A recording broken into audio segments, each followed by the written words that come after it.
Ok, entonces buenos días. Estamos viendo la corrección del examen parcial. Este, Ahorita estamos resolviendo el ejercicio práctico y estamos resolviendo cómo se calcula la producción nominal, la producción real y el deflactor del PIB. Eso es lo que estamos viendo en este momento. Entonces, vamos a ver.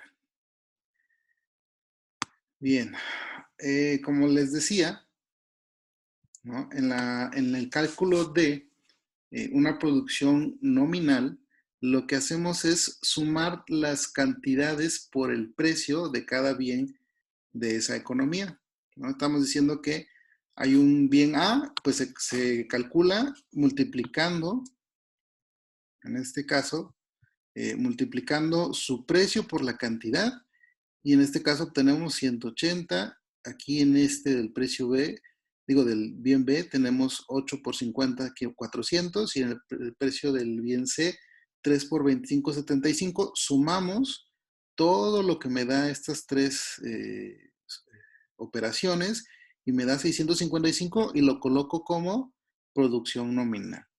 Y vamos a hacer lo mismo en cada una de las de los pues de los siguientes años, ¿no? Eso es lo que vamos a hacer. Y así consecutivamente. Bueno, en ese paso de la producción nominal, quiero saber si alguien más tiene alguna duda. Digo, ya hicimos un ejemplo, pero ¿quieren que hagamos otro o si les quedó claro? Por favor, cualquiera que quiera preguntar, díganme en este momento.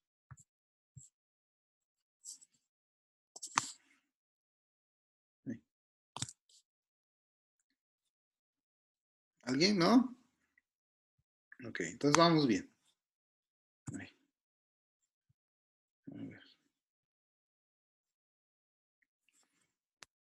Bien. A ver.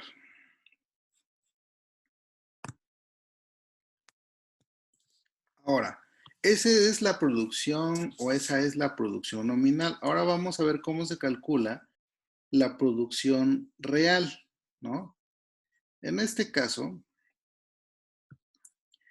todo lo que vamos a hacer va a ser casi igual, solo que la primera línea va a ser igualita. Va a ser esta operación más esta operación. Y nos va a dar igual 655, ¿verdad? En la producción real. ¿Por qué? Porque en este caso, para nosotros, el año base para calcular la producción real va a ser el año 2001, que eso es muy importante anotar, porque ese va a ser un factor muy importante a la hora del cálculo. Entonces, digamos que en este caso, el año base va a ser el año 2001, ¿sale? Entonces, eso es muy importante a la hora de calcular una producción real, que debemos saber cuál es el año base. Entonces, el año base es el año, eh, el año 2001. A ver, permítame tantito. Ok. Entonces, el año base es el 2001. Ahora, ¿qué es lo que vamos a hacer para el caso de los demás años? Como el año base va a ser el año 2001, vamos a dejar el precio del año 2001 para todas las cantidades. Esto quiere decir que en lugar de que yo calcule en los siguientes años por el precio del año, voy a hacerlo con el precio del año 2001 para sacar cada uno de los siguientes años. O sea, siempre voy a ocupar el mismo precio. Ese es, digamos que, el asunto de calcular un deflactor, ¿no? Entonces, siempre voy a ocupar el precio del año base para calcular la producción real. Vamos a hacer el ejemplo. En este caso va a ser 1.50 por 180. ¿Cuánto nos da?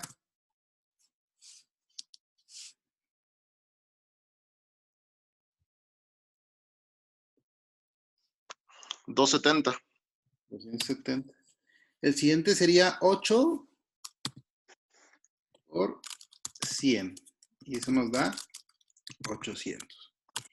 Y el siguiente es 3 por 35, que nos da 3 por, nos da, si no estoy más, son 390, 105. Sí, Sí, profe. Entonces sumamos 270 más 800 más 105. ¿Cuánto nos da?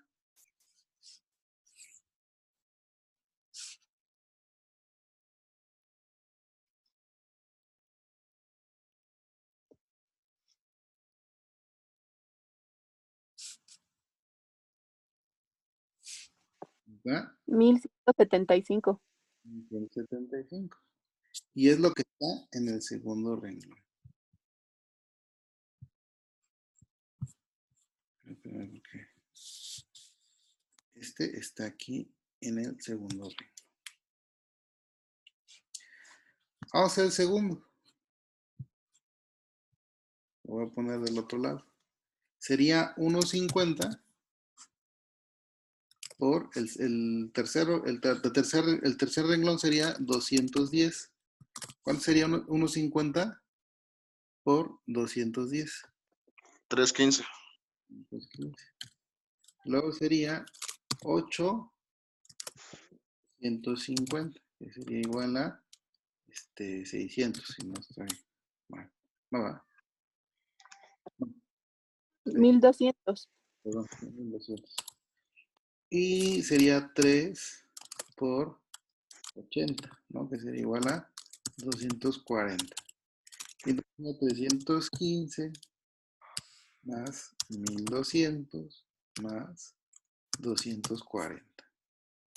Eso es igual a, nos debe dar 1755. ¿Es correcto? Sí, profe. Ok, perfecto. Bueno, a ver, ahí, Lilia, ¿sí queda claro? ¿O todavía hay como... Sí, sí, está claro.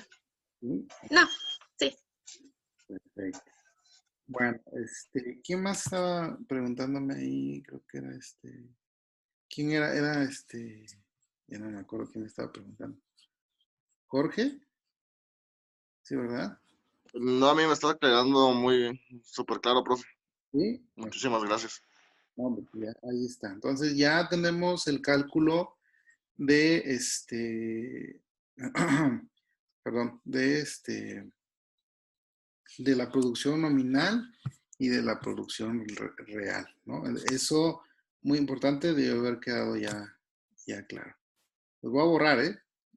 Les aviso esto. Voy a borrar. ¿Está bien? ¿Puedo borrar?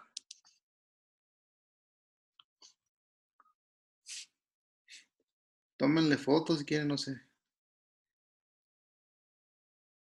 Bueno, de todos modos, como está en el video, espero que no tengan mayor problema con eso.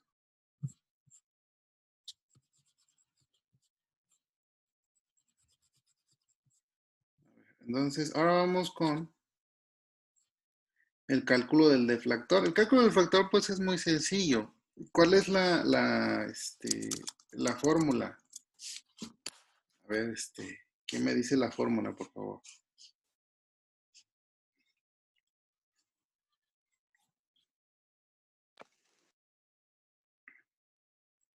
Es producto nominal entre el producto real y todo eso por 100.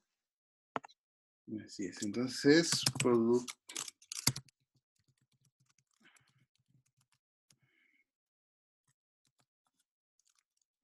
Vamos a poner aquí mejor así.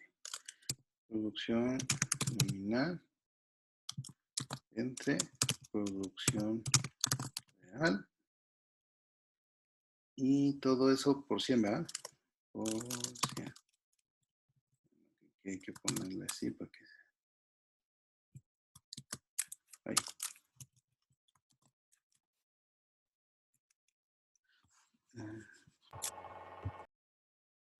Profe, en paréntesis está separando la L y parece que es 1%. Ahí está. Es que no puedo ver cómo está en blanco aquí, pero ya lo vi. Gracias. Ok, entonces ahí está. Esa es la parte de producción. Entonces, pues está muy sencillo, ¿no? En este caso, digamos que en la primera parte es 655 entre 6, a ver, perdón, aquí empezamos así. 655 entre 655 por 100 y eso me debe dar igual a 100. En el otro caso va a ser 1931. Digo pues, espérame un tantito.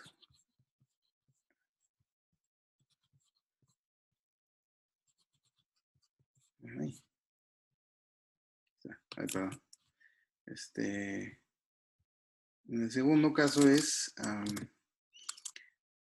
1931.5 entre 1175. Y luego eso por 100. Y que me debe dar igual a 164.38. A ver, verifíquenle.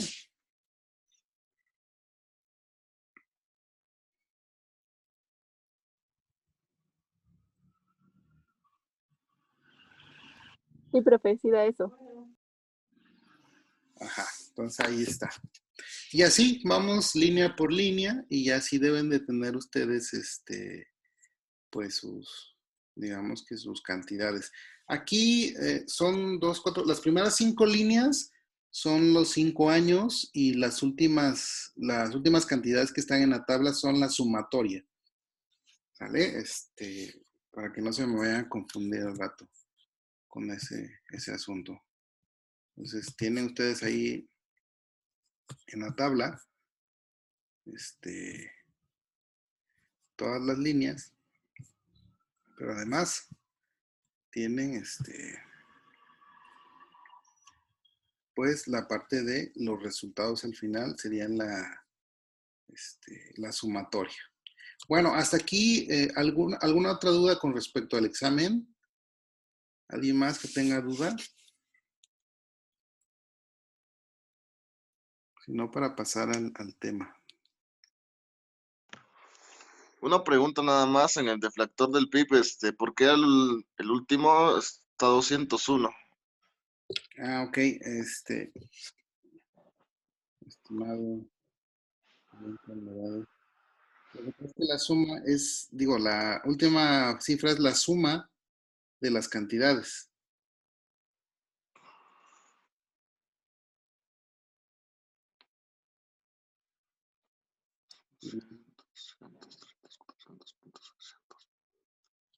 ¿Ya me expliqué?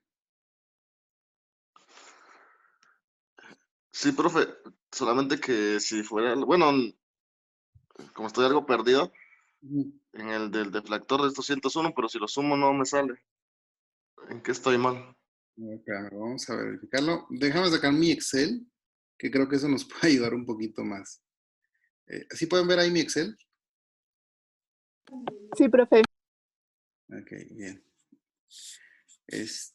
A ver, estimado Jorge. Bien.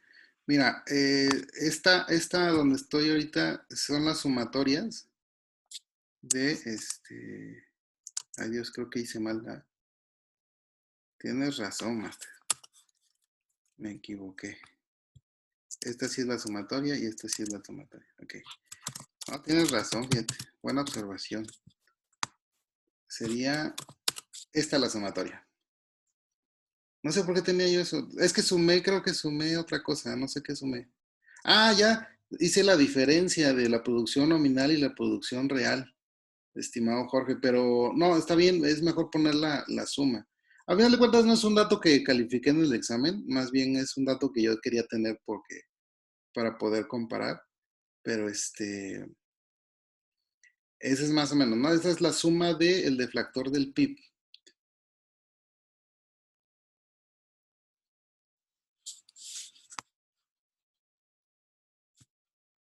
A ver. ¿Sí? Sí, profe, gracias. No, gracias a ti. ¿Alguien más? ¿Alguna otra pregunta de una vez para ver esta parte? ¿Sí lo saben hacer en Excel? Está interesante poder verlo, pero no sé si saben ustedes usar su Excel.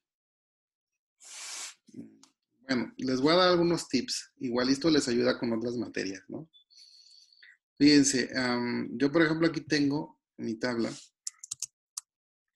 y lo que estoy haciendo es, voy a hacer el ejemplo así normalito. Yo lo que hago es poner un paréntesis y agarro y meto una cantidad, que sería el precio del bien A, por su cantidad. Y lo cierro en un paréntesis para que sea una cifra. Le pongo el más, abro otro paréntesis y le sumo la cantidad por el precio del segundo bien, más, otra vez tengo que abrir paréntesis, el precio por la cantidad del bien 3. Y entonces ya me da la sumatoria, ¿no? Y ya nada más lo que hago es arrastrar mi fórmula y me va a dar las demás cantidades. Lo interesante es con el PIB real, ¿no? Entonces, no sé si ustedes deberían haber llevado una materia de herramientas informáticas donde nos enseñan a usar las fórmulas, pero si no, aquí les paso un tip. Fíjense lo que pasa aquí con esta fórmula, es diferente. Aquí básicamente es lo mismo. Lo que hago es poner igual a, abro mi paréntesis y hago lo mismo, ¿no? Multiplico cada uno, en este caso porque es el año 2001. Abro paréntesis, lo multiplico, cierro paréntesis, lo sumo y le pongo la cantidad. Fíjense, pero aquí se puede usar un recurso que se llama referencia estática. Lo que tengo que hacer es ver cuáles son las celdas que contienen mis precios. Si ustedes se dan cuenta, la que contiene el precio es la celda C3, la celda E3 y la celda G3. Esos son mis precios.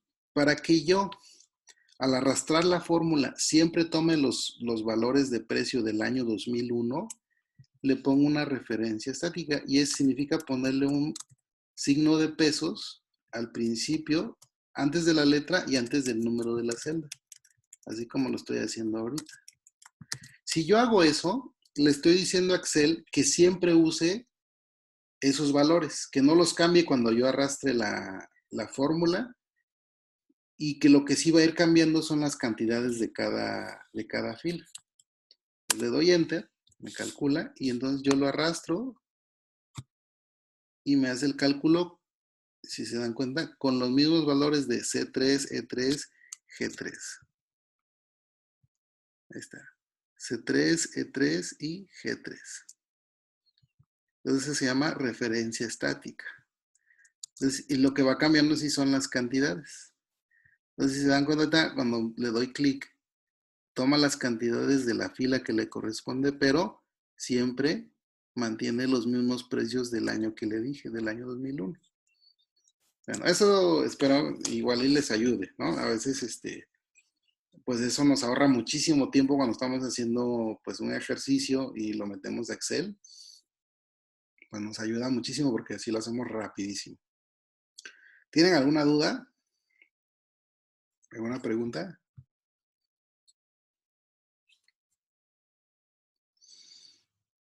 ¿No? Ok. Bueno, entonces eso fue el examen. ¿Alguna otra duda del examen, estimados? ¿Alguien más tiene alguna pregunta del examen? Si no, continuamos con el tema.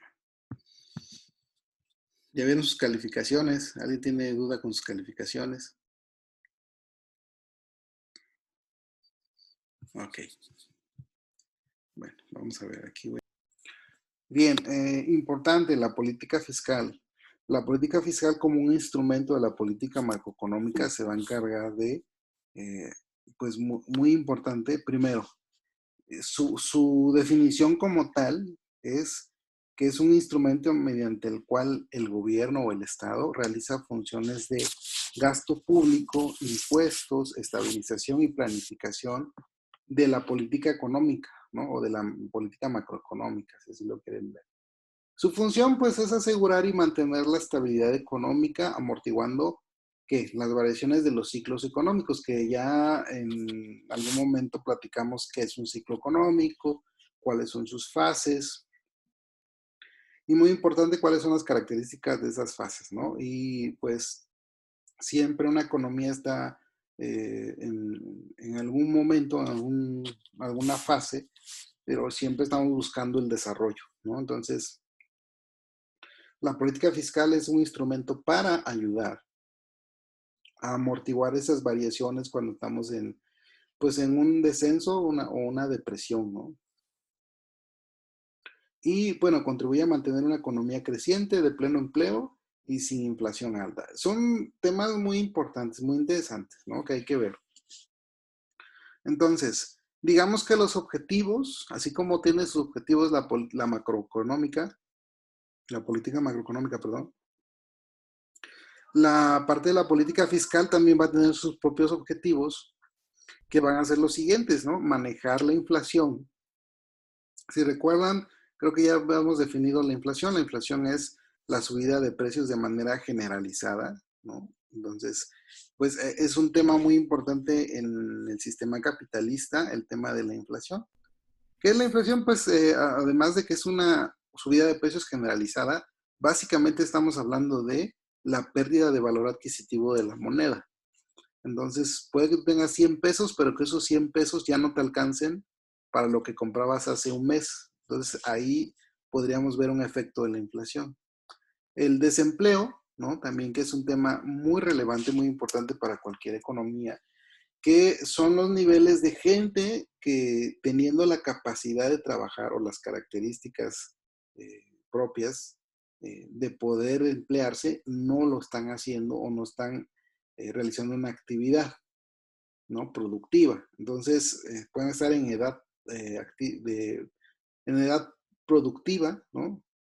Pero no están empleados.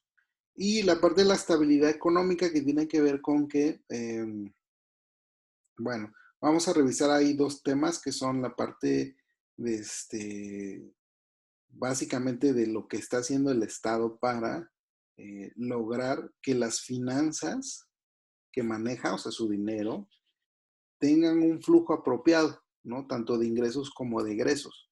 Entonces, la estabilidad económica tiene que ver con que el Estado cumpla con sus compromisos, ¿no? Con sus egresos a través de la adquisición de ingresos. Entonces, eso también lo vamos a ver aquí. Está la parte del gasto público, que es básicamente ver en qué estaría gastando el Estado el dinero que tiene, que está administrando, que es, ¿de dónde sale ese dinero? Pues de la población, ¿no? También está la parte de impuestos, que es una manera, pues, que la política fiscal hace que le ayuda a obtener ingresos para el Estado, ¿no? El cobro de los impuestos. Y hay impuestos directos e impuestos indirectos. Vamos a ver un poquito cómo se clasifican, cómo serían algunos ejemplos de esta parte de los impuestos. Y además la política de impuestos es muy interesante. Y también el nivel de endeudamiento, ¿no? La política fiscal también vigila qué tanto podemos nosotros obtener un financiamiento como Estado, pues para cubrir los déficits fiscales, ¿no? Que son, pues el hecho de que yo necesito más dinero porque el gasto público es más que el ingreso que tengo. Entonces, esos son muy interesantes, muy importantes, los objetivos de la política fiscal. Ahora, una política fiscal se puede dar a través de dos estrategias. Eso también es muy interesante. Miren. Los tipos de política fiscal. Hay una política fiscal expansiva y una política fiscal contractiva. Y esta es pregunta que regularmente la hago en el examen, porque es muy interesante ver qué responden ustedes acerca de qué es lo que debemos hacer. La política fiscal expansiva se presenta cuando se toman medidas que generen aumento de gasto público o reducción de los impuestos, ¿no? O sea, aquí lo que hace el Estado es, dice, bueno, yo voy a invertir más dinero o voy a reducir los impuestos, ¿no? Esa es la política fiscal expansiva.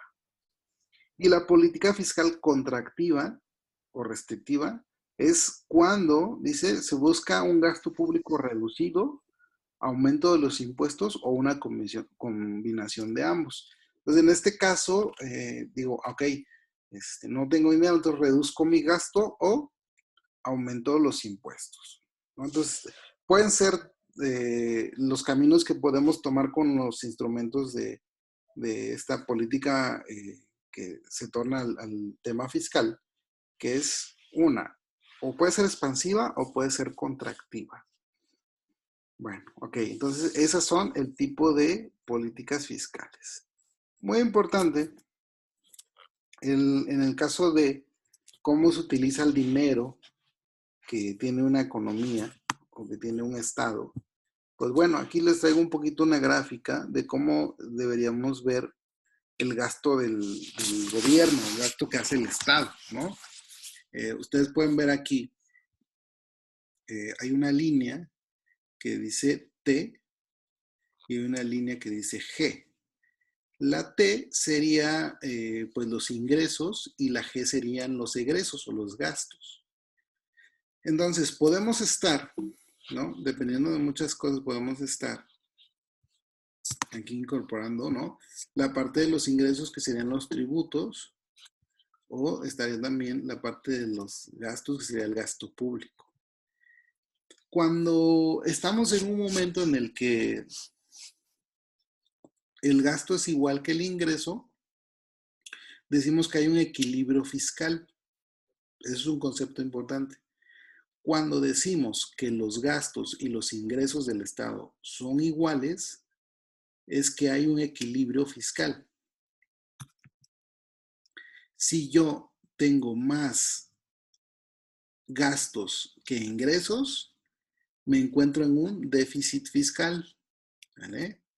Y si yo estoy teniendo más ingresos que los gastos, tengo un superávit fiscal, ¿vale? Ahora, sería interesante saber, ¿no? En qué momento nos encontramos, ¿no? Cómo están las finanzas de nuestro país, e inclusive interesante ver cómo están las finanzas de nuestro estado, ¿no? Vigilar ahí, poder ver esa información. Entonces, cuando tenemos esta situación, ¿no? Tanto de, si tenemos déficit, ¿qué podemos hacer cuando hay déficit? Y cuando tenemos superávit, ¿qué podemos hacer cuando hay superávit? Ahora, yo les pregunto, si ustedes en su casa, ¿no? Hagan de cuenta que ese es el presupuesto familiar y que su casa es el Estado, es el gobierno. Si ustedes tienen déficit, ¿qué tienen que hacer para salir de ese déficit? Esa es pregunta. ¿Qué tenemos que hacer para salir de un déficit fiscal? A ver. ¿Cómo le haríamos? ¿Cuál sería la estrategia para que nosotros pudiéramos salir de un déficit fiscal? ¿Qué harían ustedes? Que hubiera más egresos. Más ingresos, diría yo, ¿no? Ya, ajá, ingresos, pero Ajá. ¿Y cómo le harías, Jorge, para que hubiera más ingresos? en lo personal, Sí, claro. pues chambearle más. Eso. Sí, ¿no? O sea, ¿qué harías? Pues, La jornada, pues sí, mi jornada pues tendría que hacer horas extras. ok. Muy bien. Entonces dice Jorge, pues yo lo que haría sería, pues, aumentar mis ingresos, haría horas extras para aumentar esos ingresos.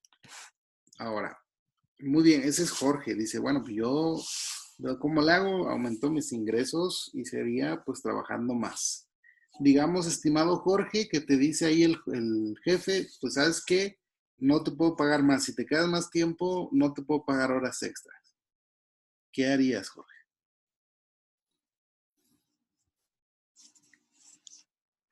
Pues invertiría el poco dinero que tengo en comprar algún bien.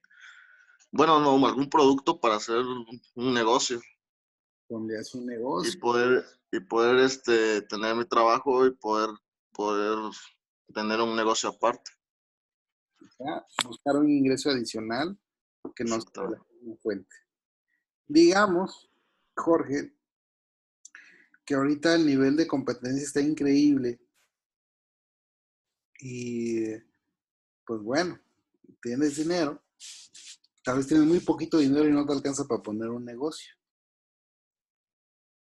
¿Qué harías?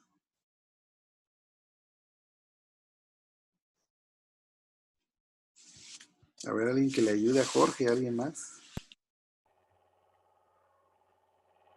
Igual yo creo que algo, lo más fácil que hace la gente para salir a veces de un déficit es pedir un préstamo, ¿no? Que se toma como endeudamiento también. Ok, muy bien, Ricardo. Fíjense, Ricardo dijo, bueno, pues yo creo que podría, pues pedir un préstamo, ¿no? Ahí Eduardo dice reducir los gastos. Dice, esa también es muy buena, ¿no? Lo que dice Eduardo, dice reducir los gastos, pues dice, bueno, pues yo si tengo gastos ahorita, pues ya voy a deshacerme de algunos gastos importantes. Por ejemplo, ¿qué gastos no son tan importantes en la casa que pudiéramos estar haciendo, ¿no? Ahorita, por ejemplo, no sé, dependiendo de muchas cosas, si de repente están pagando, por ejemplo, televisión por cable, si están pagando, no sé, alguna mensualidad de alguna cosa, alguna membresía, ¿no? Si están comiendo, por ejemplo, de repente cosas de marca, ¿no? Ayer estaba yo en el centro comercial y, por ejemplo, puedes comprar marcas genéricas, ¿no? Y te sale más barato algunas cosas. En fin, podemos reducir gastos, ¿no? O pues decir, bueno, dice Ricardo, pues digamos que ya reduzco gastos, pero de todos modos no me alcanza, pues dice Ricardo, pues tomo un crédito, ¿no? Ahora, la pregunta importante o interesante es, después de esto es, digamos que hacemos todo esto lo que dicen ustedes. Jorge dijo, me pongo a chambear más, hago horas extras o le invierto algo para vender. Ricardo dijo, pues me busco también un crédito y Eduardo dice, pues también reduzco mis gastos, ¿no? Esas son como las estrategias generales. Creo que cualquiera de nosotros diría, pues, que están bastante prudentes, ¿no? Realizar a la hora de que yo estoy en un déficit. Ahora, vamos a hacer el símil con el Estado. El Estado, digamos que en este caso está en un déficit fiscal. ¿Qué sería para el Estado, en este caso, qué podría hacer el Estado, según lo que ya hemos ahorita platicado, las propuestas de sus compañeros, qué podría hacer el Estado para salir de un déficit? Aumentar los impuestos. Podría aumentar los impuestos porque es su fuente de ingresos, ok, muy bien. ¿Qué más?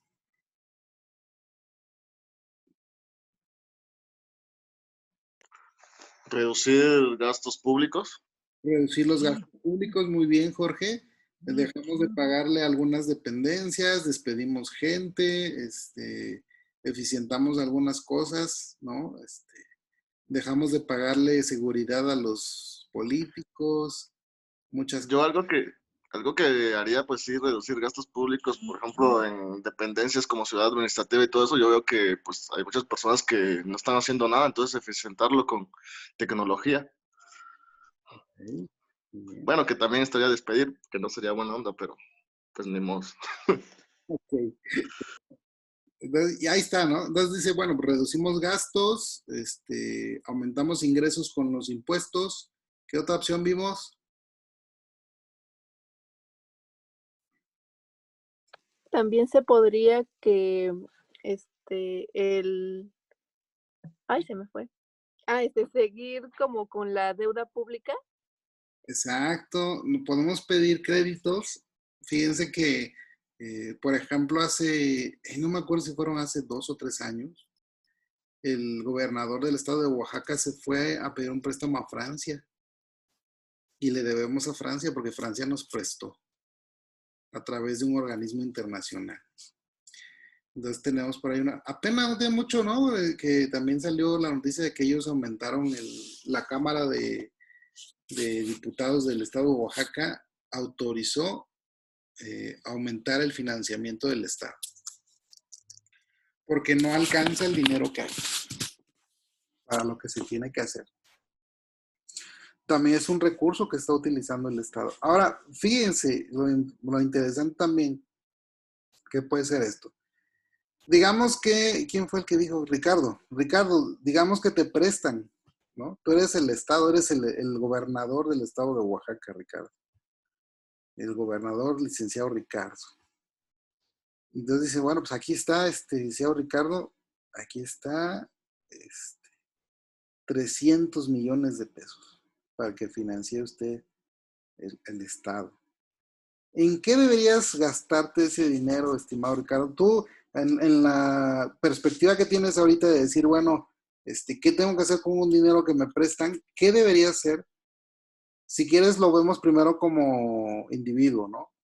Si tú tienes deudas y dices, bueno, voy a conseguir un préstamo, ¿qué tienes que hacer con ese préstamo? ¿Cómo lo vas a distribuir? ¿Qué tienes que hacer primero? A ver, cuéntanos, tú que propusiste el tema de la deuda.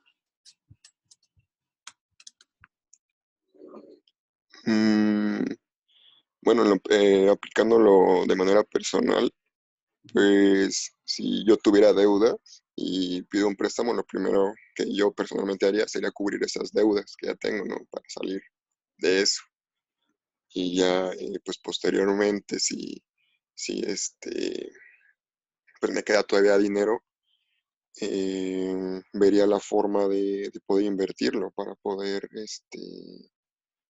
pues aumentarlo, ¿no? Porque si se queda ahí estático, pues va a terminar saliendo lo mismo, ¿no? Porque voy a tener los mismos ingresos si sigo trabajando en el mismo lugar y todo eso. En cambio, invirtiéndolo ya sea en tal vez comprar ciertas cosas y después igual venderlas a lo mejor con un precio un poco más elevado para que yo también tenga ganancia, algo así. Siento que sería una buena forma de ir también como que escalando, ¿no? Ok, digamos, estimado Ricardo, que tú dices le pides un préstamo a alguien. Ese préstamo, digamos que tú pides 10,000 pesos y tus deudas ascienden a 8,000 pesos. Esos 10,000, ¿vas a pagar 10,000 o vas a pagar más o vas a pagar menos? Esa persona que te va a prestar, ¿cuánto te va a cobrar? Pues depende, ¿no? Porque obviamente si es una persona, ahí varían los intereses, ¿no? Bueno, del de donde sea, ¿no? Si es de un organismo que haga préstamos, pues igual, ¿no? Igual. Pero pues sí, no creo que se pague lo mismo, va a haber cierto tipo de interés. Claro, y es el tema. ¿Cómo le vas a hacer para pagar una deuda cuando tus ingresos no pueden cubrir tus gastos?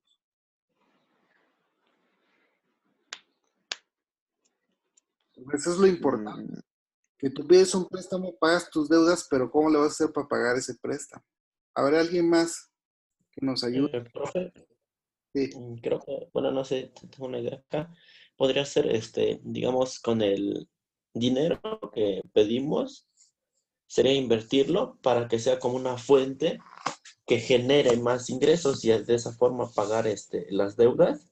Porque si, digamos, con ese dinero pagamos, de una vez la deuda que ya teníamos antes, entonces, pero se queda la deuda que adquirimos otra vez. Entonces, si mejor invertimos el dinero que apenas adquirimos, podríamos tardar un poquito más en recuperar el dinero, ¿no? Pero pues ya vamos a tener una base que genere dinero. Entonces, tal vez sería la solución. Muy bien, estimado Eduardo. Estás pensando algo muy bueno, que creo yo que tu planteamiento sería, ocupo una parte para dar una parte de la deuda y la otra parte la invierto para asegurarme poder pagar, ¿no? Tal vez me voy a tardar más, pero lo voy a poder hacer, tengo la posibilidad de hacerlo si hago una inversión, ¿no? Fíjense lo importante de lo que está pensando Eduardo. Eduardo dice, bueno, ok, adquiero el dinero, pero me aseguro de poder tener un poco de ingreso para poder pagarlo. En términos generales, ustedes que han visto cuando sus papás están endeudados, seguramente en su familia han visto alguien que está endeudado. Y es lo mismo que pasa con el Estado, ¿eh? ¿Qué hacen cuando les dan el dinero de un crédito? Pero así honestamente, ¿eh? El plan de Eduardo está muy bueno. Eduardo dice, no, pues yo veo cómo le hago y invierto y todo. ¿Qué hace una persona cuando recibe dinero de un crédito? Yo creo que lo gasta en cosas súper innecesarias porque yo siento que es como una emoción, ¿no? De que ya tengo más dinero, tengo mucho dinero y en ese punto se te olvida que tienes una deuda y se te olvida también que aparte de la deuda que ya tienes, acabas de adquirir otra deuda que incluso puede ser mucho más grande. Entonces, lo que pues yo siento que muchas veces se hace es de que nos ponemos a darnos como ciertos lujos que son pues totalmente innecesarios. Y yo creo que son muy pocas las personas que sí realmente se ponen a pensar y a hacer un plan así como de, bueno, ya tengo este dinero, primero pago esto, lo demás lo invierto y cosas así. Entonces yo creo que lo que hace normalmente es gastarlo en cosas innecesarias. Excelente, Kenia. Muy bien, gracias, Kenia. Yo tengo una mejor, profe, pero Cuéntanos, a ver. bueno, no. Yo 40% de ese préstamo lo agarraría para pagar deudas, 10% para pagar intereses de esa deuda, 10%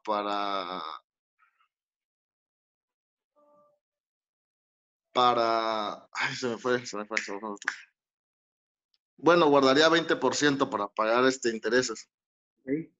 Y de ahí, 30%, no, 40% lo inyectaría en un negocio, porque no me daría para pagar los intereses si estaría iniciando un negocio.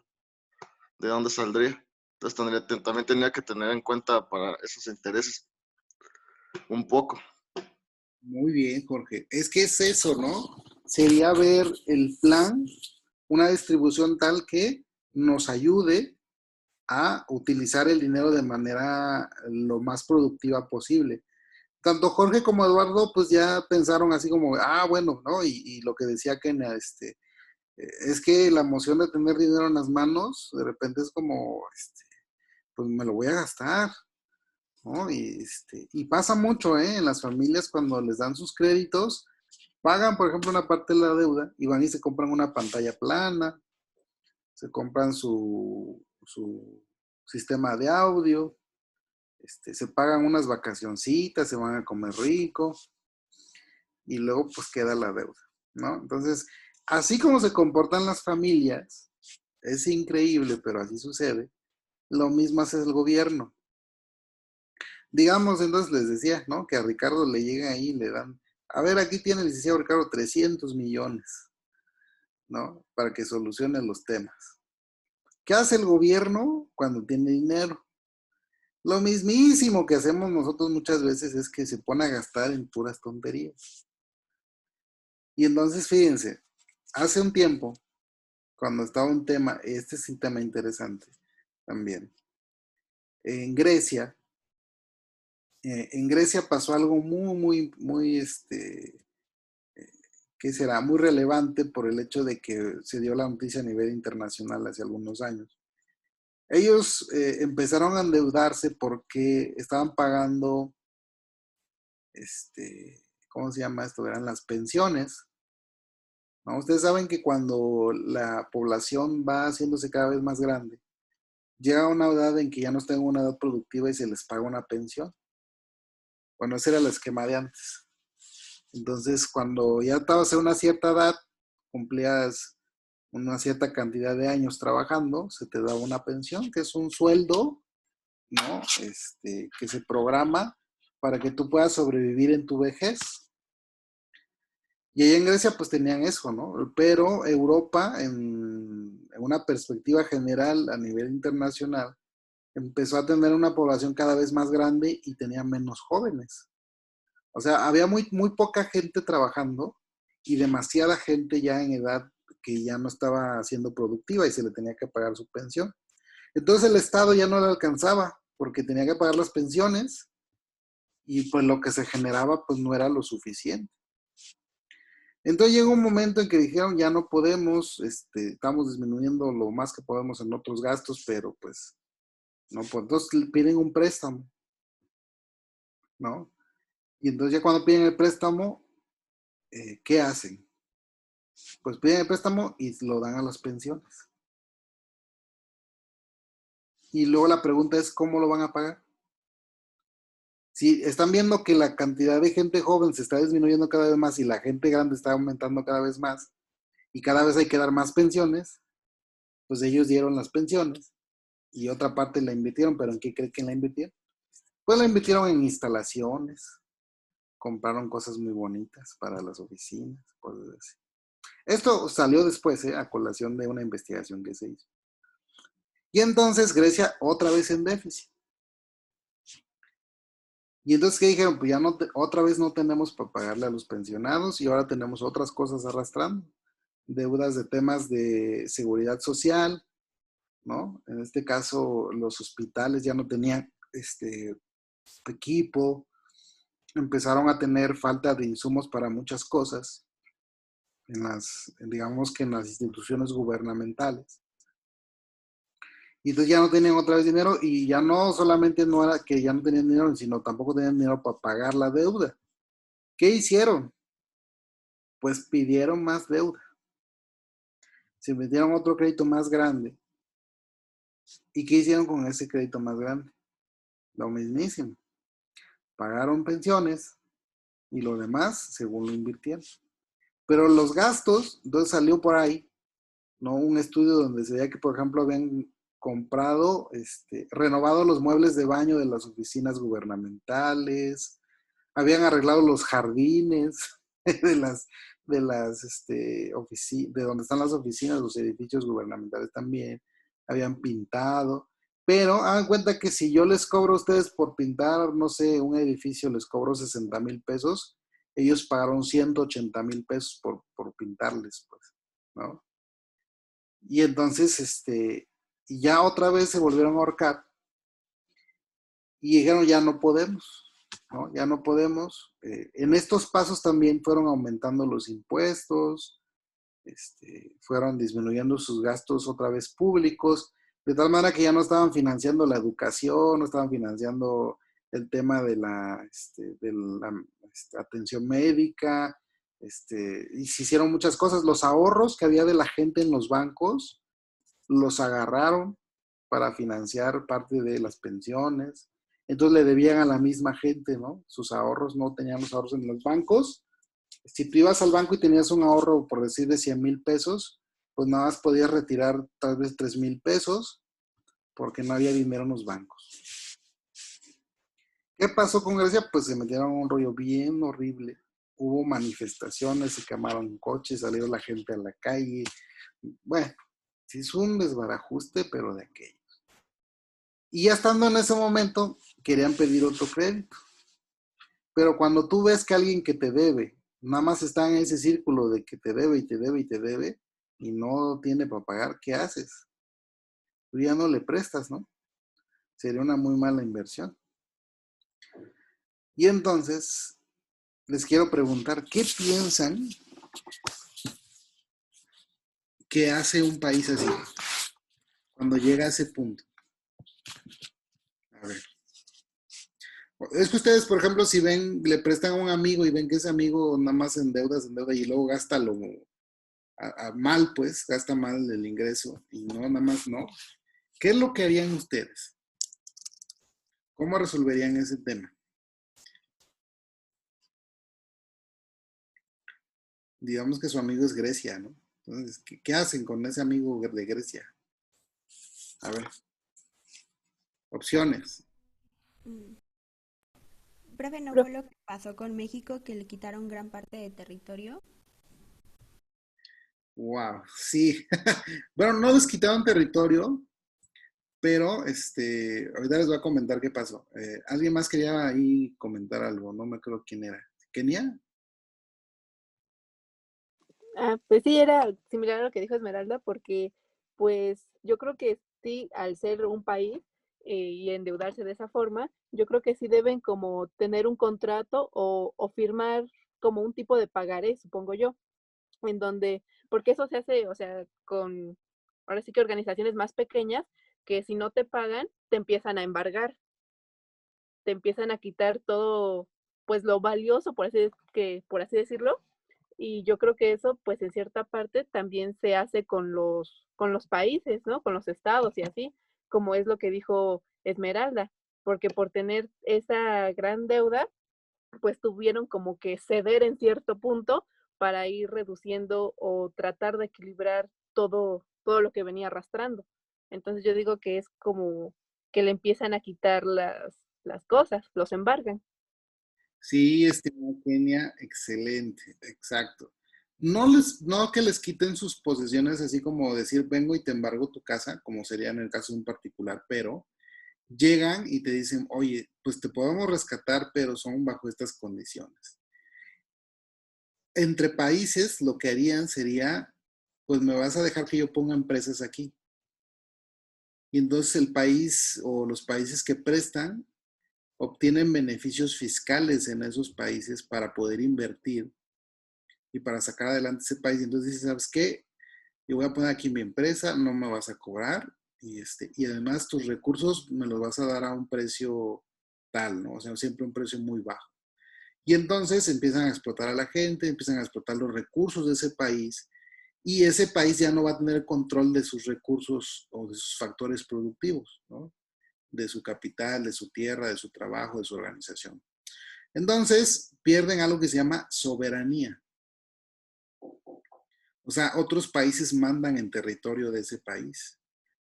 Y lo que hacen es que lo rescatan económicamente, pero básicamente lo tienen amarrado de pies y manos al Estado. Y así un país pierde su soberanía. Mande, Jorge. ¿Será que, pues así que ya tomando en cuenta todo esto, pues ya lo hilo con lo que pasó puede ser con Enrique Peña Nieto, que empezó a privatizar todo, que ya hasta el agua quería hacerlo, pues y que igual varios países se empezaron a meter, uno de ellos fue España, que empezó a meterse así cañón, cañón en todo nuestro territorio. Y ahora pues no hay quien lo saque, ¿no? Sí, que fue un tema de, metieron muchas constructoras aquí en México, los españoles pusieron unas empresas muy grandes de seguros, también creo que viene una telefónica próximamente, empezaron a entrar muchas inversiones de otros países y esos que generan utilidades se las llevan a esos países, ¿no? Entonces tú como el país que los está recibiendo muchas veces no te quedas con nada. A veces inclusive se traen a su gente para trabajar aquí, ¿no? Entonces ya ni siquiera contratan a veces gente de aquí del país y bueno, es un relajo, ¿eh? Y a los que contratan les pagan muy poco. Entonces, eso es algo que se llama pérdida de soberanía y espero que ese concepto lo tengan ustedes ahí presente, ¿no? Perdemos soberanía. Entonces, es un tema bien interesante porque también, ¿qué hace un país como esto, no? Por ahí si se recuerdan en algún momento, en las noticias salió mucho el tema de Venezuela. Cuando Venezuela empezó a controlar mucho incluso el consumo de bienes a sus ciudadanos, ¿no? Que no podían comprar más cosas en el súper, ¿no? Por ejemplo, solamente te corresponde a ti comprar un aceite. No puedes comprar dos. Disminuyeron todo el gasto público. ¿Qué hicieron? Expropiaron las empresas privadas, las volvieron empresas de gobierno. Entonces, por ejemplo, Bimbo, que estaba allá, le dijeron a Bimbo, ¿sabes qué? Nos vas a entregar tu fábrica y nosotros nos vamos a encargar de administrar todo. Y te la vamos a expropiar porque ahora va a pertenecer al Estado. Imagínense.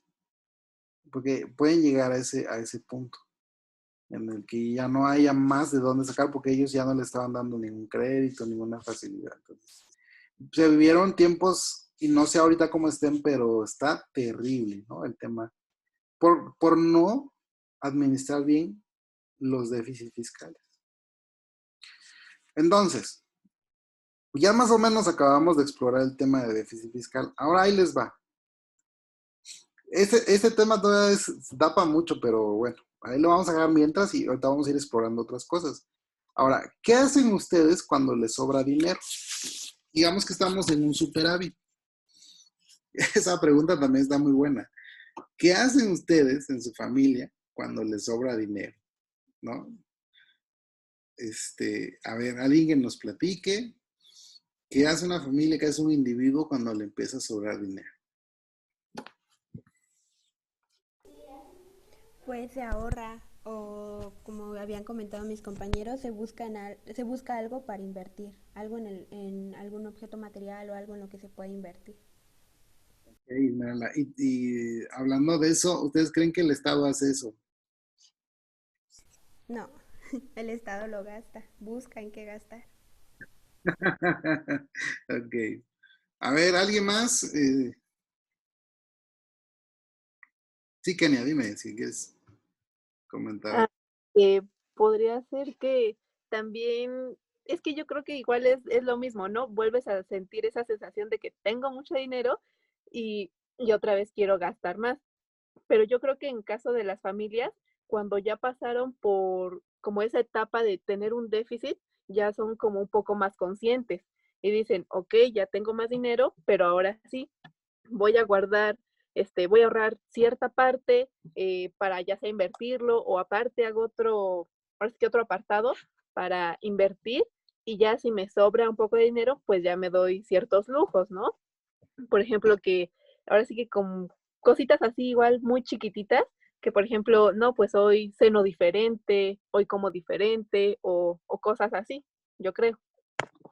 Ok, muy bien, sí. Entonces, sí, el Estado ha tenido superávit, sí, hemos tenido superávit. El tema es qué se ha hecho con ese dinero. ¿Qué se ha hecho con ese dinero? Pues bueno, en algún momento tuvimos algo que se llama arcas de la nación, donde hay regularmente un ahorro de dinero del Estado que está ahí para cualquier cosa, ¿no? Entonces, pero no sé si han escuchado, me gustaría mucho que lo buscaran ahí cuando tengan tiempo, qué se ha hecho con el excedente de dinero en las arcas del gobierno. Ahorita dice el presidente Andrés Manuel López Obrador que ya nos gastamos todos nuestros ahorros. Ya le dimos crán a todo lo que pudimos haber guardado en algún momento, ¿no? Por ahí, decían por ahí comprarme un chicle, ¿no? Bueno, pues es que sí, el tema de la administración del dinero se vuelve algo muy importante, muy interesante. Y que nosotros pudiéramos saber en qué se lo gasta el Estado, pues estaría muy bien, ¿no? Pues es cosa de informarnos, porque la información ahí está. Ok, entonces, ese es un poquito el dilema de en la parte de la política fiscal. Entonces, vamos a tener dos mecanismos de control basados en la política de Keynes, que es la variación del gasto público y la variación de los impuestos. Si se dan cuenta, aquí tenemos dos cosas importantes. La parte de los egresos y la parte de los ingresos. ¿Sale? Entonces, de los dos es más importante el control de la inversión pública, o sea, del gasto. ¿Por qué? Porque esa es una cuestión que podemos manejar en el sentido de que el Estado tiene la oportunidad de dejar de gastar en algunas cosas que no son tan necesarias. El tema es saber qué, ¿no? Entonces, pero si hay que elegir entre que el Estado gaste más o bajar los impuestos, ahí viene un tema político. Los políticos suelen preferir bajar los impuestos. ¿Por qué? Porque es inmediato, reversible y les da buena fama. O sea, decir, bueno, ¿saben qué? En lugar de aumentar mi gasto, lo que voy a hacer es quitar un impuesto o bajar una tasa de impuesto. Porque eso me da más fama a mí como buen político, ¿no? Bajar los impuestos. La herramienta más segura, lo vamos a ver después, sería mejor que se gastara menos. Ahí vamos allá. Ok, variación en el gasto público, fíjense. Es la inversión pública, es el dinero que el Estado gasta en proyectos públicos como son carreteras, hospitales, escuelas, ¿no? Y pues, digamos, son los bienes y servicios que el gobierno pues compra, ¿no? Cuando un gobierno altera las compras de bienes y servicios del Estado, logra desplazar la curva de la demanda agregada. Supongamos, dice aquí la lámina, que un país contrata la construcción de una nueva autopista a una empresa constructora por el valor de 3,000 millones de pesos. Fíjense, ¿eh? 3,000 millones de pesos. Vamos a hacer una pista. Esta contratación que hace eleva la demanda de producción de las constructoras, ¿no? Lo que induce a las empresas del sector a contratar más trabajadores y a aumentar la producción. Como las constructoras forman parte de la economía, el aumento de la demanda de la autopista se traduce en aumento de la demanda agregada de bienes y servicios del país. La curva de demanda agregada se desplaza hacia la derecha, o sea, se incrementa la cantidad, se incrementa el PIB en la medida que uno de los componentes de este es el gasto público. ¿Ah? Entonces, en un primer momento, dice, la curva de la demanda agregada se desplaza exactamente en 3,000 millones, que es el dinero gastado en la construcción. Sin embargo, no es así. Se producen dos efectos macroeconómicos que hacen que la magnitud del desplazamiento sea diferente a la variación de las compras. El primero, el efecto multiplicador. Sugiere que el desplazamiento de la demanda agregada podría ser superior a 3,000 millones, que era el gasto realizado. El efecto a tener en cuenta es el efecto de expulsión. Fíjense, ¿qué pasa si el gobierno contrata a una constructora entonces y le dice vamos a hacer la autopista? Y entonces la constructora tiene que contratar más trabajadores y esos trabajadores, ¿qué más van a hacer? Van a aumentar el consumo. Eso ya lo estudiamos en el parcial pasado. Y entonces donde están construyendo la carretera, regularmente cuando hay así construcciones grandes, se ponen negocios. Gente que vende comida para la gente que trabaja ahí, se empiezan a vender cosas y luego la autopista atrae más negocios. Entonces se genera algo que se llama efecto multiplicador de la inversión. Y eso es muy interesante porque a nivel de inversión del gasto público es mejor gastarlo en este tipo de cosas. Porque aumenta el ingreso de la gente, aumenta el ingreso de las empresas, se crean más empleos, se crean más negocios y entonces se vuelve cada vez más grande el efecto.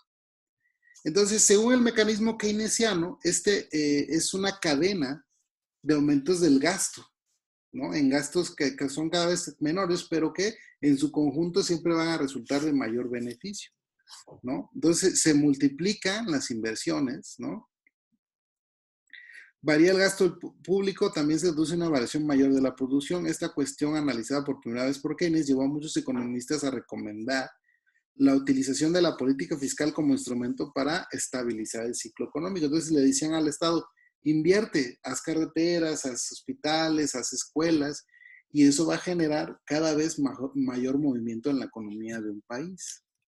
¿Vale? Entonces, vamos a ver el segundo efecto, el efecto expulsión.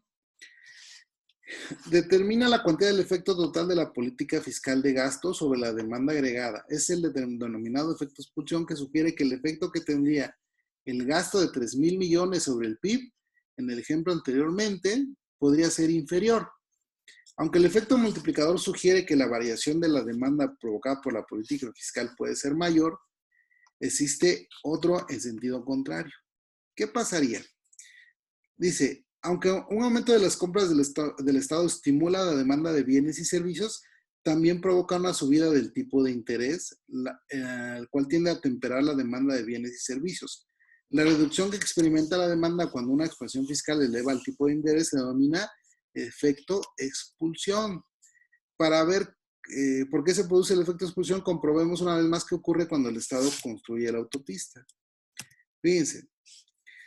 ¿no? Hay aumento de la renta de los trabajadores y de los propietarios de estas empresas. Y como consecuencia, un efecto multiplicador. Al aumentar la renta, los hogares planean comprar más bienes y servicios y como consecuencia deciden tener una parte mayor de su riqueza en un activo líquido, o sea, en dinero, en efectivo. Es decir, el aumento de la renta provocado por la expansión fiscal eleva la demanda de dinero, que debemos recordar es una función dependiente, entre otros factores, de la renta monetaria de los sujetos. Como el Banco Central no ha alterado la oferta monetaria, la curva de oferta vertical no varía. Cuando el aumento de nivel de renta desplaza la curva de demanda de dinero hacia la derecha, el tipo de interés debe subir con el fin de mantener equilibradas la oferta y la demanda del dinero. A ver, aquí lo que está diciendo, voy a tratar de explicarlo con las palabras más sencillas posibles, es que cuando tenemos más dinero, fíjense, en la economía se crea un efecto que se llama efecto expulsión, que hace que el dinero pierda valor. Es un tema de nuestro sistema capitalista. Por decir, fíjense, digamos que, a ver, déjenme poner un ejemplo con alguien de ustedes. Ahí anda Daniela, ¿no? Digamos que Daniela tiene un negocio, vende zapatos, Daniela, ¿no? Daniela Estefanía. Entonces Daniela Estefanía dice, yo tengo mi negocio de zapatos y de repente ve que toda la gente tiene dinero y todo el tiempo viene a comprar zapatos y todo, pero todo el mundo tiene. Entonces el precio, digamos, de un zapato regular, Daniela lo tiene en 500 pesos. Pero se le acaban los zapatos porque todo el mundo tiene dinero para comprar zapatos y hasta hay gente que se compra 2, 3 pares. Y entonces, Daniela, si tú ves que todo el tiempo se te venden tus zapatos y se te acaban y todo, ¿qué pensarías sobre esta situación? ¿Qué harías?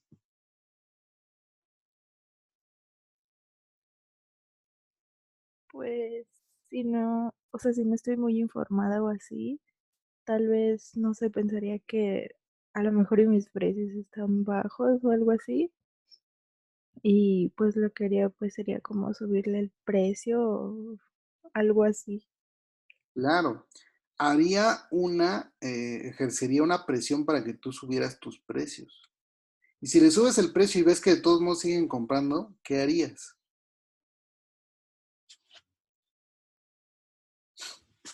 Digamos que ahora subiste a 700 y ves que se siguen acabando los zapatos. ¿Qué harías?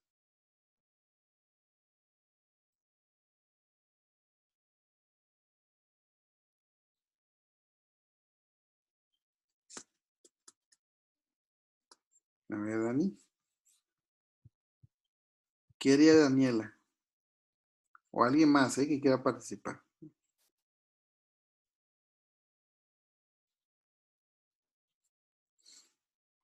Pues yo creo que pues seguiría como aumentando, ¿no? O sea, a fin de cuentas es como pues las ganancias para mí. Así es. Entonces, así como tú lo harías, lo harían otros, ¿no? Es algo que se da naturalmente. Exacto, Raúl. Seguiría aumentando y seguiría aumentando y seguiría aumentando. Y entonces el dinero que yo tengo para comprar zapatos como tengo, empieza a perder valor porque todos empiezan a subir su precio y se genera algo que se llama una burbuja inflacionaria. Y entonces el dinero pierde valor. Eso es lo que está diciendo el efecto expulsión. Que por el tema de oferta-demanda del dinero, o sea, de la moneda, y hay demasiado dinero en la economía, puede generar un tema de que el dinero pierda valor. Ahora, quiero que piensen en estos dos efectos. Si yo ahorita fuera un gobernador, ahorita yo diría, el maestro Rolando es el gobernador, y le dijera, a ver, estimados estudiantes de la Universidad Mundo Maya, recomiéndenme qué debo hacer. ¿Qué debo hacer? ¿Debo invertir en gasto público o qué debo hacer? Y explíquenme esto del efecto multiplicador y el efecto expulsión. ¿Qué debo hacer para evitar que el dinero pierda valor en el tiempo? A ver. ¿qué me aconsejarían ustedes?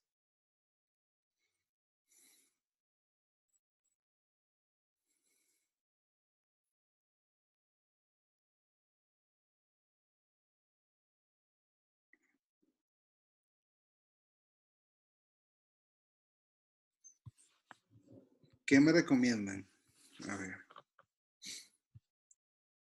Según lo que acabamos de ver en clase, ¿qué me recomendarían?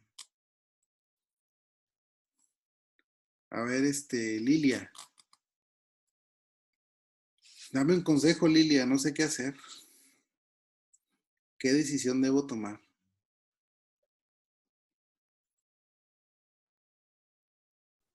¿Qué es lo que había planteado?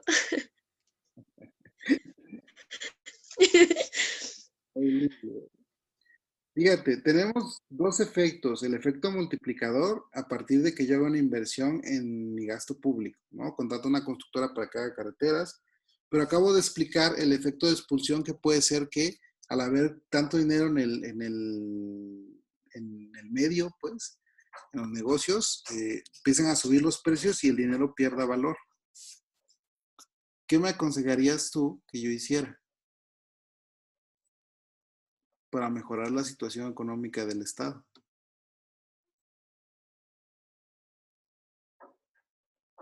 ¿Qué hago? Ayúdame, Lili, por favor. ¿Qué debo hacer? A ver, Ricardo. Pues no sé si esté bien, pero en vez de subir los precios de los zapatos, podría aumentar la producción. ¿Qué producción? No te entendí bien. Pues es que dice que, bueno, el ejemplo que estaba poniendo es que los zapatos se acaban, ¿no? Que siguen comprando y comprando y siempre se acaban aunque suben los precios, ¿no? Entonces, yo creo que, o sea, le digo, no sé si esté bien, pero en vez de subir los precios de los zapatos, podría tal vez producir más zapatos. O sea, si producía 100, ahora puedo producir a lo mejor el doble tal vez. Ajá. Y no creo que eso genere inflación, ¿no? ¿Cómo le hago para convencer a esos que venden zapatos de que no suban el precio?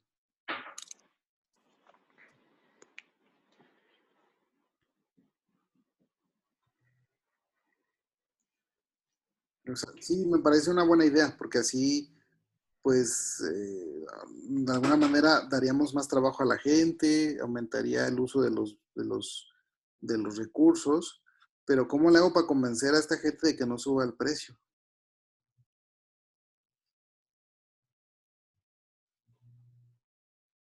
No vale más. A ver, Lili, ¿tú ya pensaste, Lili? ¿Qué me vas a recomendar? ¿Me vas a dejar morir solo?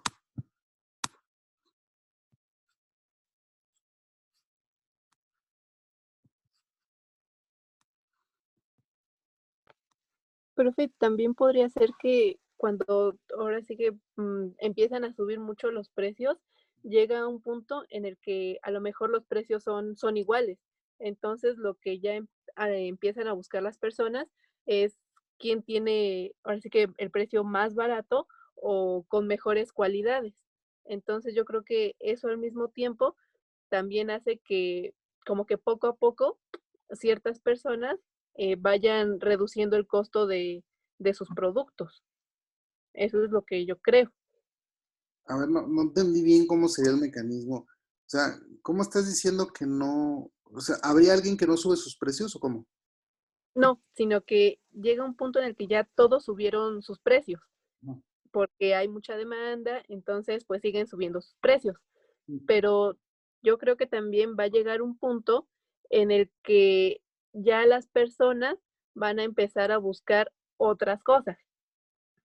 Ya, por ejemplo, ya van a empezar a buscar que quien venda más barato o quien tenga o qué producto sea mejor. Entonces, si todas las competencias tienen los mismos precios, lo que poco a poco van a ir haciendo es que van a reducir sus costos para que se les venda todavía más, porque así van a atraer a más personas y pues igual le generaría ingresos, siento yo. ¿ok? Sí. Lo que debería hacer el Estado en ese sentido es fomentar la producción. En este caso, sí, ¿no? Y creo que lo dijo ahorita Ricardo, ¿no? Eh, es un tema en el cual el Estado no solamente debe gastar por gastar y ya, sino debe hacer un gasto en sentido un poco más integral de no solamente gastar por gastar, sino tratar de gastar en la infraestructura de producción más que solamente en gastar en bienes y servicios. Si yo le invierto a las empresas, eso va a eficientar la producción de las empresas y va a hacer que en lugar de aumentar sus precios disminuyan, ¿no? Aumentar su capacidad de producción sería lo mejor. Entonces, no se trata solo de gastar el dinero por gastarlo, sino se trata de gastarlo en algo productivo. Es lo que estamos viendo desde hace rato con las familias, pues. Entonces, el efecto multiplicador se genera si yo invierto en algo que produce y el efecto expulsión se traduce en que yo estoy gastando dinero nada más sin tomar en cuenta todo lo demás, que me pueda generar una burbuja inflacionaria. Entonces el Estado no es que nada más agarre y diga, pues vamos a una carretera aquí sin razón de ser, pues, sino que tiene que apoyar al sector privado y también en bienes públicos para que se vaya equilibrando este efecto multiplicador con el efecto expulsión y no genere inflación en los precios. Entonces, tiene que ser una política integral. Aguas con eso, ¿eh? Porque si no, la inversión del Estado no va a funcionar, pues. Ahora vamos con el tema de los impuestos. La otra herramienta, pues, es la parte de los impuestos, dice, ¿no? Cuando el gobierno de un país baja los impuestos, aumentan los ingresos de los hogares. Estos ahorran parte de esa renta adicional, pero también gastan en algunos bienes de consumo. Como la reducción de los impuestos eleva el gasto de consumo, desplaza la curva de la demanda agregada hacia la derecha. Asimismo, una subida de impuestos reduce el gasto de consumo y desplaza la curva de demanda agregada hacia la izquierda. En la magnitud del desplazamiento de la demanda agregada provocado por una modificación de los impuestos también influye el efecto multiplicador y el efecto expulsión. O sea, también en el caso de que aumentemos o disminuyamos los impuestos, tenemos que tener cuidado en cómo se da el consumo.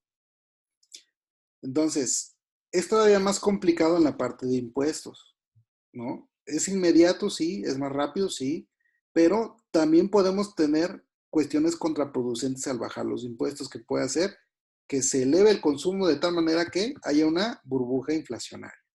Entonces pasa lo mismísimo que acabamos de ver con la parte de aumentar el gasto. Cuando el gobierno baja los impuestos y estimula el gasto de consumo, los ingresos y los beneficios aumentan, lo que estimula aún más el gasto de consumo. Esto es el efecto multiplicador. ¿Vale? Entonces, la subida del tipo de interés encarece la petición de préstamos, lo cual reduce el gasto de inversión.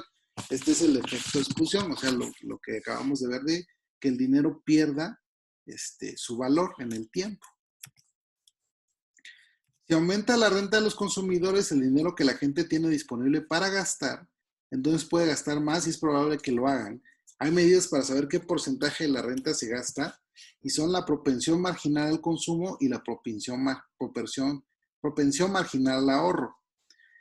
Esto es muy interesante, lo vamos a ver en política monetaria, ahorita no lo vamos a abordar, pero el Estado puede hacer que la gente ahorre o invierta según una tasa de interés. Entonces, dice, el estímulo del consumo permite mejorar la economía gracias al efecto multiplicador y Keynes, ¿no? Pues aporta esta situación del efecto multiplicador, dice que el dinero al pasar de mano en mano va generando incrementos en la producción. No es magia, ¿no? Es un tema de que la propensión marginal del consumo, ¿no? Hace que aumente el consumo de las personas, pero también le da oportunidad de que al tener más dinero puedan usar dinero para ahorrarlo y en su caso para invertirlo. Mira, aquí hay un ejemplo. Dice, yo compro algo a alguien por 100 pesos. Eso es aumentar el Producto Nacional en 100 pesos. El vendedor 100 pesos más rico es también un consumidor y gastará el 80% de esos 100 pesos comprando otra cosa. Gasta 80 pesos, el PIB sube 80 pesos más.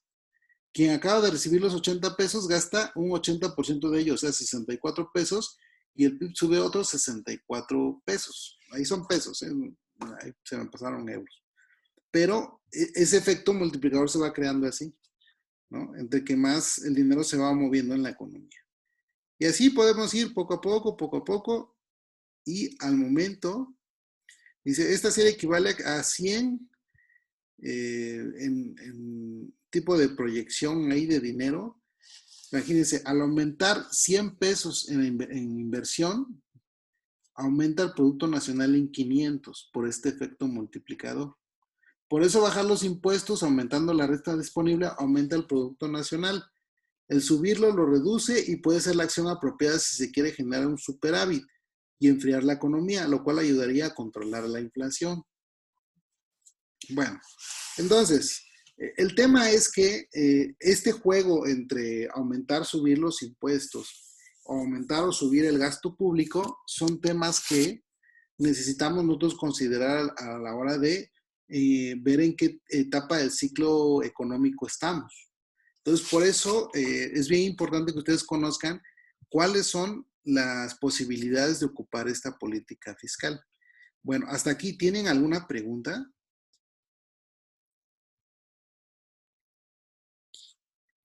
A ver, chicos.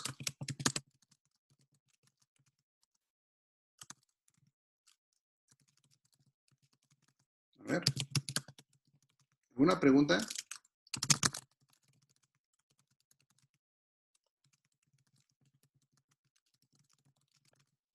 Profe, ¿podría volver a explicar esto, por favor? Es que como que no me queda muy claro. ¿En qué parte te quedaste? Nada más para ver dónde. Aquí, digamos, el último párrafo. Dice, bajar los impuestos haría que la gente tuviera más dinero para gastar, ¿no? Entonces, si gasta la gente, digamos que pasa el efecto del ejemplo. Gasta, se lo da a alguien más, ese alguien más también gasta y gasta y gasta. Se genera un efecto multiplicador. Entonces, aumenta el Producto Nacional. Si subimos los impuestos, se reduce el ingreso de la gente.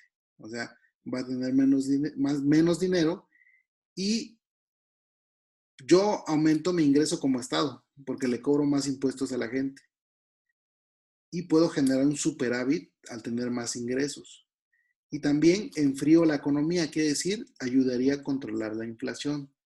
Porque al disminuir el consumo de la gente, los precios ya no van a subir, sino al contrario, cuando ves que la gente ya no compra, lo que hacen los productores o las tiendas o lo que sea, es que disminuyen los precios. Y entonces creas una presión para que no suba la inflación, sino para que al contrario baje la inflación. A ver si me expliqué ahí. Sí, profe, ya, ahora sí ya. Porque es lo mismo y ya así ya no se genera la devaluación de la moneda, ¿no? Exacto, exacto. Ah, gracias. Ok. ¿Alguien más? ¿Alguna pregunta?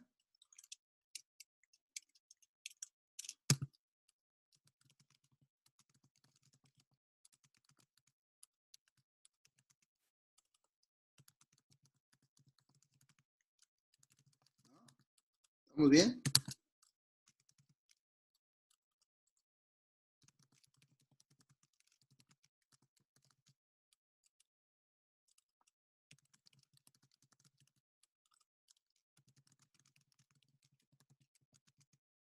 ¿No?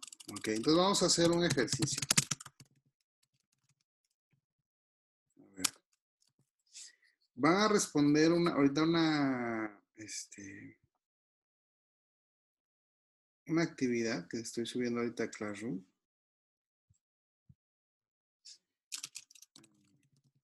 Nada más déjame subirla. Ahí está. Fíjense, vamos a investigar. Ustedes pueden investigar ahorita, lo pueden buscar en internet, pueden checarse la información que ustedes gusten. El tema es que tienen que contestar el siguiente planteamiento. Están viendo ahí, creo que sí. Dice, en el contexto económico del estado de Oaxaca, investigue qué tipo de política fiscal debe aplicar bajo los efectos de la emergencia sanitaria y explique las consecuencias de esa política fiscal. Entonces ahorita tienen que buscar, según lo que está pasando hoy en día en nuestro estado, qué tipo de política fiscal deberíamos nosotros aplicar. ¿Sale? Y lo van a anotar ahí en comentario privado y me van a decir qué efectos creen o qué consecuencias traería la política fiscal que se está aplicando en Oaxaca. ¿Dudas?